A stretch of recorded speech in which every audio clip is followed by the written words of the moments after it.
Once, in a small, quiet village, lived a young boy named Kabir. He was poor. So poor, in fact, that most days his pockets were completely empty.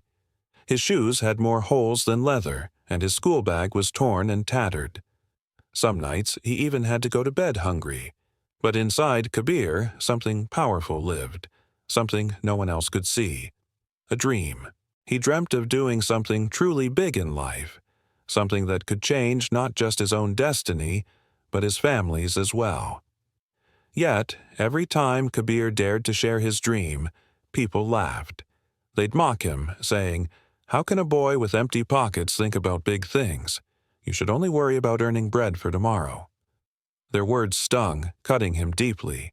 But deep down, Kabir held on to a belief that his future wasn't defined by his present circumstances. One evening, as he sat by the river, lost in sadness, an old, wise teacher named Guruji noticed him. Guruji approached him and asked softly, "Why do you look so troubled, my child?" With a heavy heart, Kabir replied, "Everyone says I can't do anything great because I'm poor. They say my dreams are too big for someone who has nothing." Guruji listened patiently, then smiled and handed Kabir a small, simple mirror. "Look into this," he said. "What do you see?" Kabir looked at his reflection and said, "I see myself." "Do you see the pain in your eyes?" Guruji asked gently. Kabir nodded slowly, his gaze fixed on the mirror. Guruji continued, "Now, look deeper. Look beyond the sadness. Can you see the fire hidden behind that pain?" Kabir stared into his own eyes again, and this time he saw it. A spark, something powerful, fierce and alive, stared back at him from the reflection.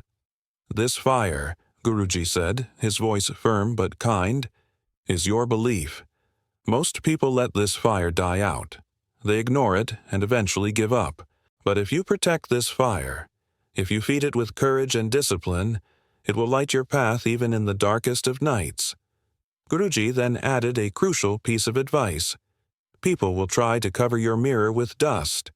They will try to make you believe you are not enough. But you must keep cleaning it every single day with your actions. Keep seeing your true self." Kabir took those words to heart. From that day forward, everything changed. He still worked, but he worked differently. He read every book he could get his hands on, learned from every single mistake, and dreamt not just of passing his classes, but of completely changing his family's fate. Life wasn't a fairy tale. It was incredibly hard. His mother was often sick, needing medicine they couldn't afford. His father, an old farmer, toiled all day under the scorching sun and still came home with empty hands far too often. Kabir knew he had to be the one to bring about the change. His routine was grueling. Every morning he went to school, absorbing knowledge like a sponge. In the evenings he worked at a small tea shop, washing glasses and serving customers, observing how business was done. On weekends, he helped a local mechanic, eagerly learning new, practical skills.